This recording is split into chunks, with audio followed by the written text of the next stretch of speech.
Welcome back. Still I-24 News Daily Dose on this Tuesday, April 4th, 2017, and we are still in Russia, St. Petersburg, where the day after the aftermath of the horrific suicide bombing that claimed the lives of at least 14 people, according to reports coming in this morning, St. Petersburg still reeling from it. With me in studio, I-24 News senior foreign affairs correspondent Oren Alterman. Good morning to you. I'm also very happy to be joined by Dr. Sarah Fainberg, research fellow at the Institute for National Security Studies, and as I said, possibly even dare we say its activity in Syria. But again, important to note, there is no information connecting this attack specifically to any activity of Russia in Syria. Sarah Fainberg, as you know, the expert on the region, we have to remind people Russia has many enemies, doesn't it?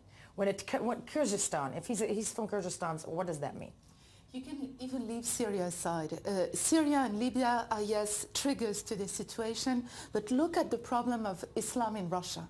With some 20 million Russian Muslims, including 16 million Muslim citizens of the Russian Federation, right, and 4 million Muslims from Central Asia and Azerbaijan, Muslims represent a growing share of the Russian Federation's population, representing de facto a growing threat to Russia's security and stability.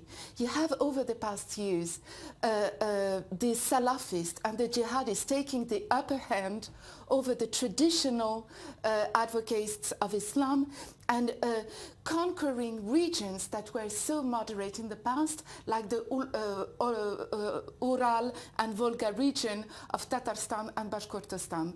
And add to this the counterinsurgency techniques and operations carried out by Russia in the North Caucasus that triggered the development of ISIS in the Caucasus because they wanted to defeat Al-Qaeda, but ISIS came in. And ISIS came about. So you have, for the many years to come, all the ingredients for an Islamist insurgency within Russia. Well, Russia is no stranger to attacks. If it was the Chechens back in the day, what you described, you know, very, very detailed, you know, this doesn't necessarily have to be just an ISIS-related something that everybody gets the same umbrella on the terror in Europe, right?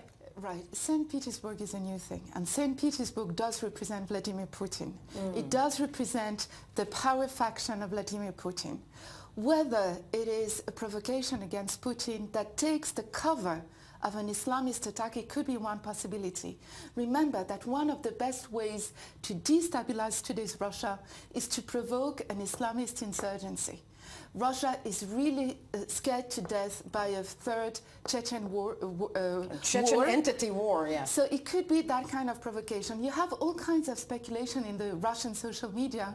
Some people consider that there might be ingredients of what happened in 1999 when some FSB elements were found in the terrorist attacks that were carried out by the time in Moscow. In Moscow, the theater, the Chechens. Yes, okay. It's a very conspirationist, yes, meaning that the power would provoke it in order to gather the population and the international community. Wow. But again, it's conspiration. Hopefully, yeah, no, and exactly. Hopefully, we'll have facts by the end of the day or whenever. Thank you both so much, and everybody. And Edward Marsh with us from London. We'll be right back.